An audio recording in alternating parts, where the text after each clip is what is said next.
¿Qué tal? ¿Cómo les va? Iniciando el nuevo web show casero, crónica vivencial, encierro total, recordando a Muddy Waters,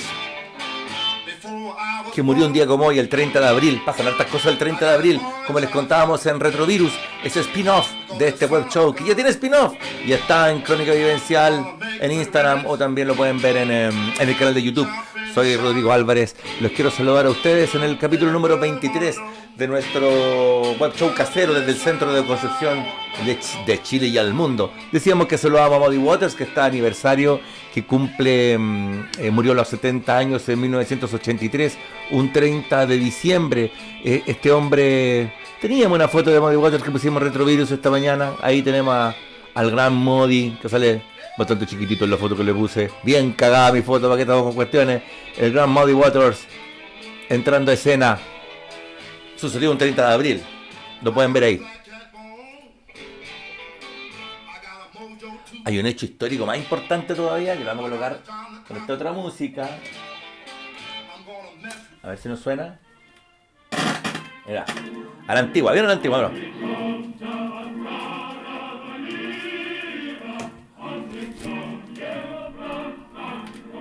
Señoras y señores, porque el 30 de abril se terminaba la guerra, la parte importante de la guerra del frente oriental. 20 millones de soviéticos habían dado la vida para terminar con Hitler, y en esa foto se refrenda la entrada al palacio de gobierno, al parlamento alemán, el Reichstag. El mismo 30 de abril, cuando termina la guerra, cuando ya Hitler y Eva Braun se están suicidando en otro lado de la ciudad, en el búnker, y aquí están los soviéticos tomándose el poder como correspondía en esos tiempos. Como les contamos en el spin-off en Retrovirus, esto corresponde al disco, ahí está, Historia de la Unión Soviética en baladas. ¿Qué me dicen ustedes? Estas son baladas y canciones para los rusos. Así estaban los rusos. Mira, estos son esos discos que estaban a fines de los 60 en las casas, también el del coro del ejército soviético y otro tipo de publicaciones muy propias de fines de los 60, de los 70. Historia de la Unión Soviética en baladas y canciones. ¿Qué me dicen ustedes de 1917? Y aquí ganaron la guerra, así que era muy importante. Un 30 de abril, el 30 de abril también termina Vietnam, así que es como una fecha. Terminará el virus, nos ayudará también en eso. Difícil, por no decir imposible, pero no estaba mala la idea que terminara el virus. Bueno, soy Rodrigo Álvarez, estamos en Crónica Vivencial, encierro total, capítulo 23, y vamos a ir ahora con el pedido al público.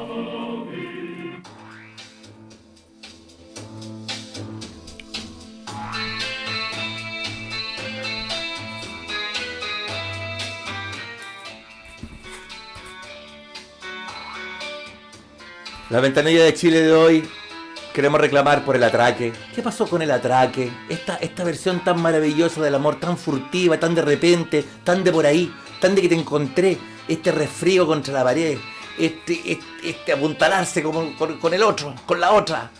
¿Qué pasó con el atraque? Si esta cuestión del encierro total y el aislamiento social está terminando con una de las figuras más importantes del amor en Chile, el atraque. Ese encuentro poco natural, ese encuentro de lejos en el metro, ese encuentro de lejos en el restaurante. Ya no tenemos restaurante, no tenemos metro, no tenemos locomoción colectiva. ¿Dónde nos encontramos con nuestros seres queridos? O el que va a ser querida. La que va a ser querida, porque el atraque es furtivo. El atraque te pilló, está ahí el atraque. ¿Qué pasa con el atraque? Estamos muy preocupados por eso, ya está bueno, ya.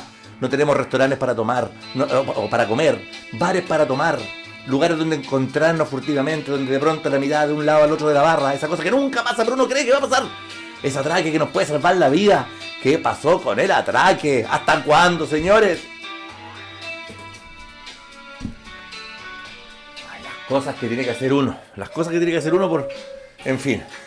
No, esta música es muy bella para mundo distópico. Necesitamos algo de mundo distópico, así donde esté la cagá, para mostrarles lo que les quiero mostrar. Esto puede ser, a ver, no sé. Ahí está por el mundo distópico. Les queremos mostrar acá que, por ejemplo, en el mundo distópico que vivimos, fíjense, los aviones ya están diseñando nuevo tipo de asientos. Estos tipos que están desesperados porque no tienen pasajeros, no tienen aeropuerto, no tienen turismo, y resulta que acaban de inventar acá una línea aérea de estos que se movieron y empezó a diseñar un asiento de avión más seguro mientras se viaja. Así uno no tiene contacto con el otro. Van cara con cara. ¿Qué pasaría con el tren antiguo, esto de las películas que son una casetita donde está uno frente al otro? Y ahí volvemos al tema del atraque. Pero aquí vemos a una chica posando en este afiche publicitario, podríamos denominar, en donde, así también existe un restaurante donde pusieron una especie de mica. ¿Se fijaron? Una mica, una cuestión que pusieron en un restaurante, entonces uno puede ir a un restaurante más protegido. Puede ser una opción. Sí, para salvarse de todo. Bueno, el programa hoy día está dedicado a la muerte, no sé si lo dijimos, creo que nunca lo hemos dicho, pero ahora lo volvemos a decir. El programa de hoy día está dedicado a la muerte porque vamos a hablar, he querido cambiar de música obviamente, vamos a hablar de una de las series más importantes en la historia de las series. La historia de las series dicen que parte el año 99 con Los Sopranos. Ahí como que el tema de la serie se pone, como que el tema de la serie se pone serio. Como que la cuestión ahí agarra otra templanza. La cosa es que Six Feet Under, la música que estamos escuchando, es una serie de HBO de principios del año 2000 y tanto, luego del éxito de Sopranos, y sale esta serie. Six Feet Under, aquí debería buscar el año, pero no lo voy a encontrar nunca. Y uno como fanático coleccionó esta cuestión y la trajo acá. Va a sonar el piano. Voy a poner 2 ejemplares. Six Feet Under. Six Feet Under son 6 pies bajo tierra, es decir, lo que hay que enterrar un cuerpo humano en un ataúd. Es en la historia de una funeraria, los Fisher, que operan en Los Ángeles. Ahí tienen su casa. Primer capítulo ya queda la cagá. Se declaran los personajes, los hermanos, los 3 hermanos, la mamá, los tíos, los abuelos, qué sé yo. Es una gran serie sobre la muerte, es una gran reflexión sobre la muerte, un tema que está encima de nosotros, que se ha transformado en una estadística numérica en los noticiarios. Vemos a la muerte hoy día como si fuese un número más, como una tabla de posiciones del fútbol. Ya que no tenemos fútbol, tenemos estadísticas y sumarias respecto a los contagiados, los no contagiados, los que podrían contagiarse, los que se van a contagiar el día de mañana. Cifras. La muerte tratada en Six Feet Under, en un muy buen, dirigida por Alan Ball, el productor ejecutivo, el showrunner que se llaman ahora, los guionistas que se transforman en productores ejecutivos para que no les jodan la obra, que no se metan los productores, los dueños, los caciques que se creen dueños de todo, pasan todas las empresas del mundo, dueños de todo, pero aquí no.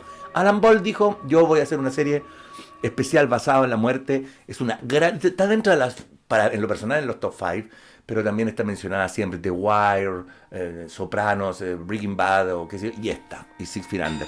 Así que esta es una serie que se puede buscar en HBO Go, está. Yo la grababa en VHS, la grababa cuando la daban en el 99, cuando la daban en la tele, en el cable, yo la grababa en VHS y la guardaba, y después me fui adquiriendo estos DVD propios de el afán coleccionista. El último, la 5ª temporada, uno de los más grandes finales de series de televisión. No son fáciles no es fácil terminar una serie después cuando te encariñas con los personajes, pero Six Feet Under lo logró bastante bien. Es una serie muy recomendable. La muerte está presente en el capítulo de hoy. Nosotros conversamos con Matías Chaparro. Matías Chaparro es sociólogo, gerente general de Criteria Research, una empresa que mide audiencias y comportamientos y qué sé yo. Hemos conversado ya la otra vez de teletrabajo y ahora volvimos a hablar esta vez de la muerte. ¿Qué pasa con la muerte? La estadística, la economía, la muerte natural, la moral que está detrás en este siglo XXI. No sé, filosofamos un rato, nos gusta la filosofía, parece. Así que vamos a ver qué dice Matías, qué nos cuenta, cómo nos refrescamos con este tema. A ver qué nos cuenta. Ahí. Como decíamos, vamos a conversar con Matías. Hola Matías, ¿cómo está ahí? Aquí estamos bien. Nos preocupa la muerte. Más o menos. Acaban de anunciar que voy a tener una semana más de arresto domiciliario. ¿Tienes arresto? Ya está confirmado, ya ahí en Santiago, en el centro de Santiago. Claro, ya aquí en el centro de Santiago nos confirmaron ya una 7ª semana de cuarentena. Nosotros queríamos hablar de la muerte porque nos preguntamos como colectivo qué estamos dispuestos a hacer para proteger la vida humana, porque nos cuesta aceptar la idea de la muerte, nos cuesta aceptar de que estamos frente a una pandemia en donde muchas personas van a perder la vida y otros van a ser sobrevivientes. Son como las 2 opciones, o mueres o eres sobreviviente si es que no hay una vacuna de por medio. ¿Qué estamos dispuestos a hacer como sociedad? Porque está metida la economía, está metida la salud, están metidos los grupos etarios. ¿Cómo te aproximáis todo el tema de la muerte? Bueno, lo primero que yo creo que hay un tema como semántico en juego, ¿eh? Fíjate la facilidad con la que usamos la palabra economía y no somos conscientes que es una palabra bien, por así decirlo, como polisémica, es decir, tiene muchos significados posibles. En general, aquellos que están, se ha instalado la idea como la economía contra la salud, pero la economía a la larga también es salud, y la economía a la larga también, digamos, digamos, también está en relación directa con la salud. Además, en países como Chile, en donde la salud que uno tiene depende en gran medida de las posibilidades que tiene de pagarla, eh, el ingreso, digamos, es clave para poder mantener la salud. Entonces, en el fondo, igual, si es que uno se compra la idea de que la pobreza genera enfermedad y que la enfermedad genera muerte, en el fondo lo que uno está haciendo acá es hacer competir muertos presentes con muertos futuros. Es decir, con la idea de las personas que pueden morir hoy como consecuencia del virus versus las personas que podrían morir en el futuro como consecuencia de la pobreza que generan las medidas restrictivas que implementamos para combatir el virus. O sea, parece Y que ese los es dos un caminos son poco, horribles. ¿cómo? Los dos caminos son horribles, parece. Es un camino, es terrible. O sea, en el fondo es una sensación de lo menos malo. Cuando uno dice, bueno, ¿qué es lo menos malo? Y uno lo usa como un recurso para poder describir una situación en donde las dos alternativas son malas, pero tiene uno que definir cuál de las dos es más mala. Este es un caso clásico de eso. O sea, en el fondo es, ¿cuál de las dos es menos mala?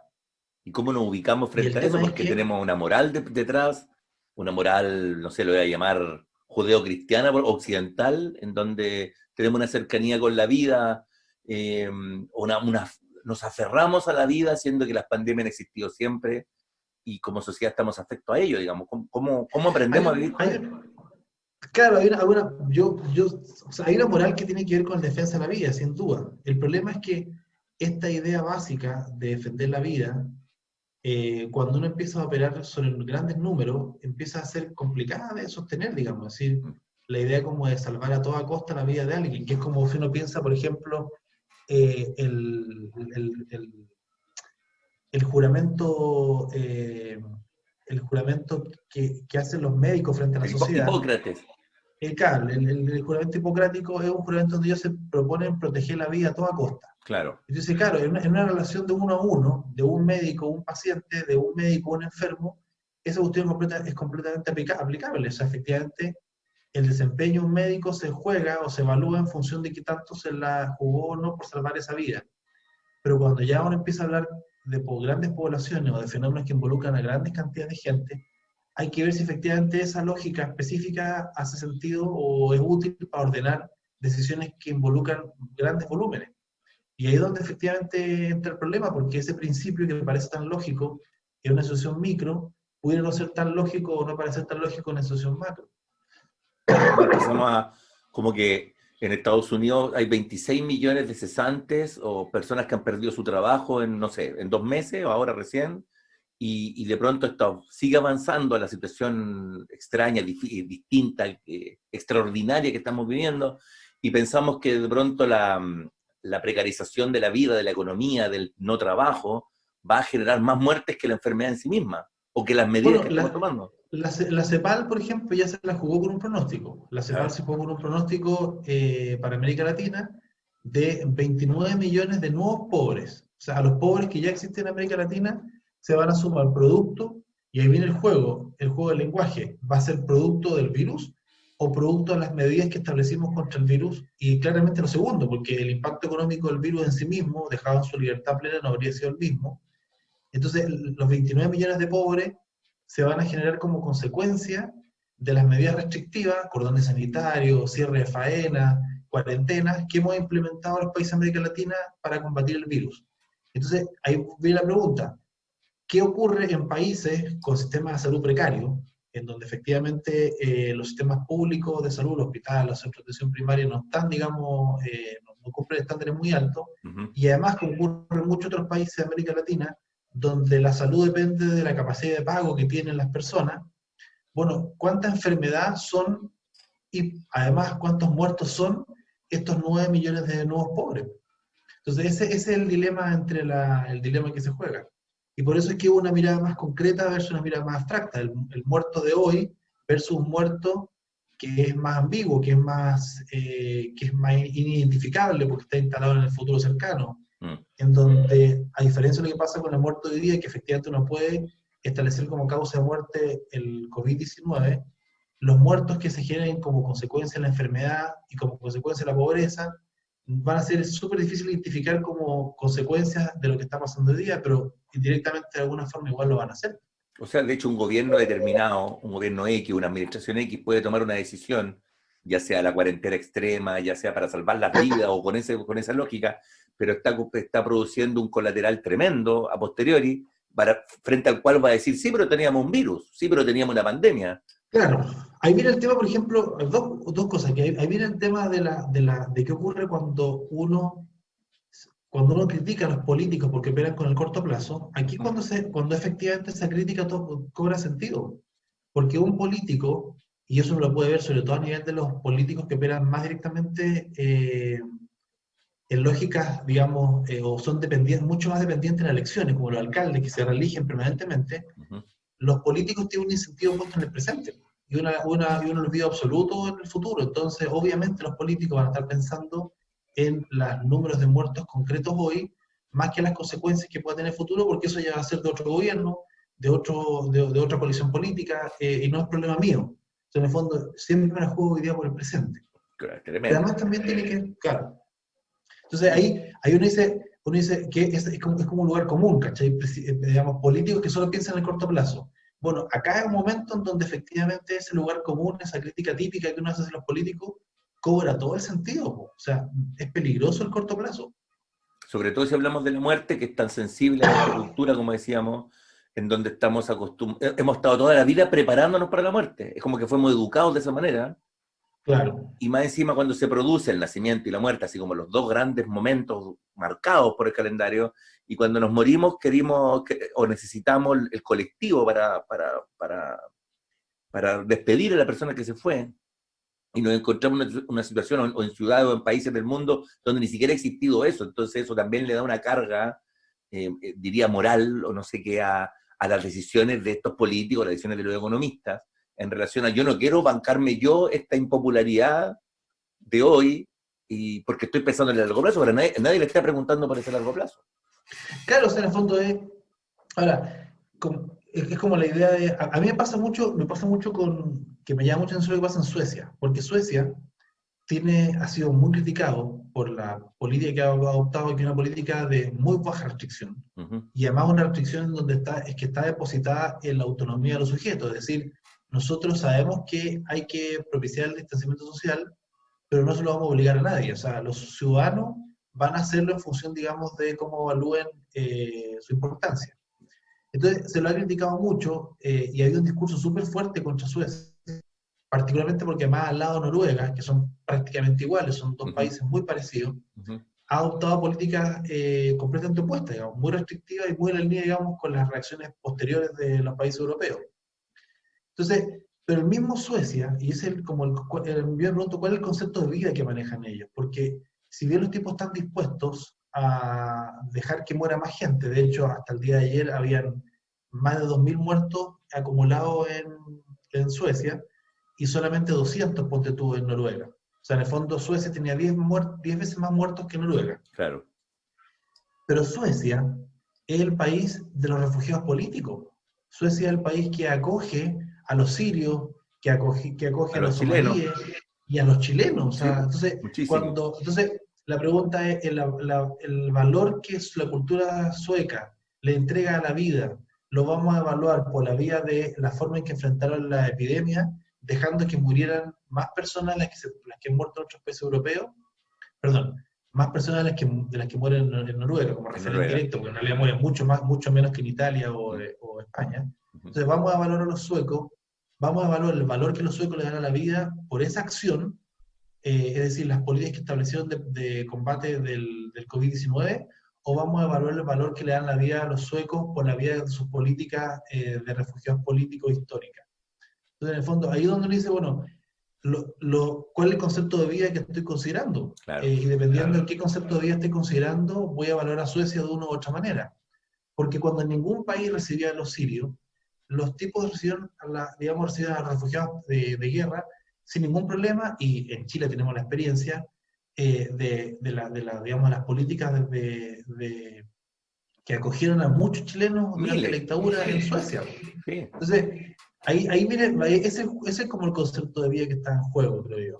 Atisbemos un cierre, Matías, de la conversa, de que hablamos de la muerte, en el contexto de la pandemia.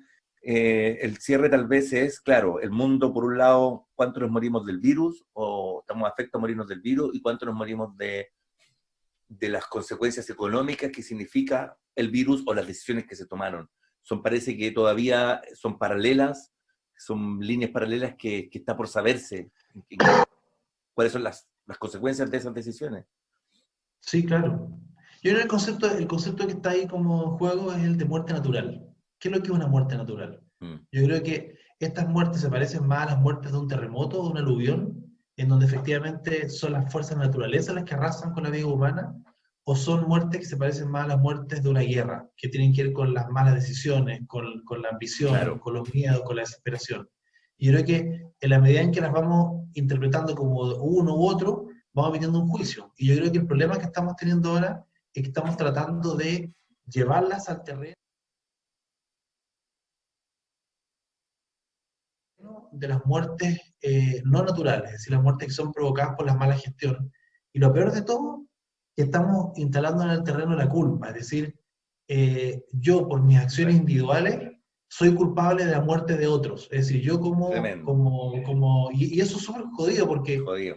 porque yo estoy depositando en las personas la culpa, estoy haciendo que vivan la culpa de la muerte de otros, cuando si lo hubiéramos concebido como una muerte natural, es decir, provocada por la fuerza de naturaleza, eso no ocurriría. O sea, ¿por qué alguien que se lava poco las manos o alguien que no usa mascarilla es tratado de criminal o asesino en la calle?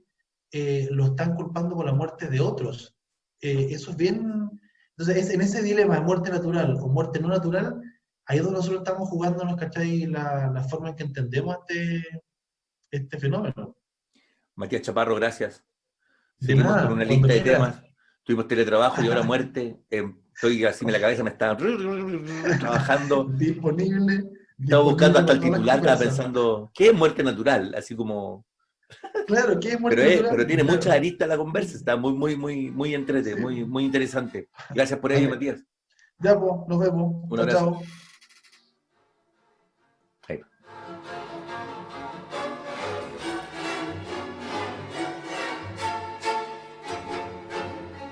Así nos dejó Matías Chaparro, pues, medio tiritones, medio saltones, escuchando esta partitura de Bernard Herrmann, hablando de la muerte, como lo hacíamos con Matías a propósito de la economía y la pandemia, y así como Six Feet Under se dedicaba como funeraria a la muerte. Hitchcock fue uno de los más grandes precursores del tema del crimen perfecto, para empezar. Murió hace un día atrás, pero en 1980, estaba de aniversario, la obra de Hitchcock, que muere en 1980, el 29 de abril, en Los Ángeles, California, mientras estaba filmando la película Leningrado. Estaba un poco hastiado Hitchcock de su vida, pero las cosas funcionaron muy bien para él en términos de la historia, porque lo recordamos mucho. Tengo un libro acá de Taschen, que lo pueden ver, filmografía completa. Esta es una edición más barata de Taschen, que realmente son caras. Lo lindo de este libro son las enormes fotografías en donde lo vemos a él ahí, por ejemplo, al lado de la Ingrid Bergman, donde lo vemos a él en su set. Un set que los sets de Hitchcock prácticamente son obras de arte, porque de alguna forma son verdaderos constructos con albañiles, con arquitectos, con no qué sé yo. Fíjense. Un libro muy entretenido que te muestra toda esta dimensión de realizador y de productor y de director en el más amplio sentido de la palabra, de un artista completo, completamente loco, dirán algunos. Sí, seguramente está un poco chalado, pero no, Hitchcock es un maestro. O sea, aprender de él, leer los libros que hizo, la entrevista que le hace a Truffaut, está en video por ahí en YouTube, está en un libro que es antológico de la historia del cine.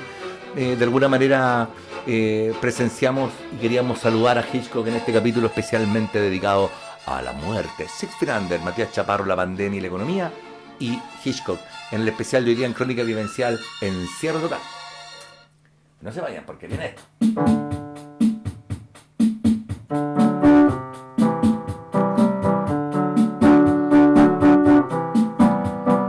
Crónica Vivencial, Encierro Total. Mañana es feriado, mañana es un día especial para los chilenos, para los trabajadores de Chile, es el Día del Trabajo, lo queremos recordar, a ver si me suelto con esta canción de este maravilloso disco que se los mostré hace un tiempo atrás, hace unos capítulos atrás, la cantata Santa María, Quilapayún y Luis Advis con Quilapayún y Héctor Duvachel en los textos para hacer esto.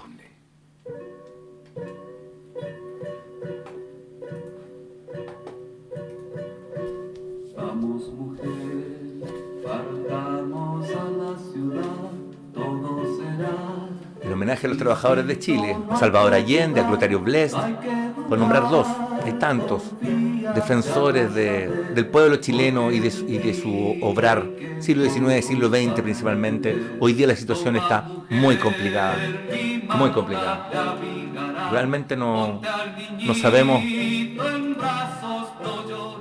hasta qué punto el modelo va a seguir gobernando, digamos, el modelo por sobre el ser humano, el modelo económico sobre las leyes de los trabajadores, hoy día ya ocupando su seguro de cesantía para salvar el sueldo de estos meses. He conocido casos de mitad, no es que trabajaron a mitad de marzo, no es que trabajaron a mitad de abril, es decir, aquí no pierden nunca los que no pierden nunca, y los trabajadores son aquellos que han forjado con su fuerza, con su entrega a la construcción de un país, finalmente, una sociedad con la que vivimos.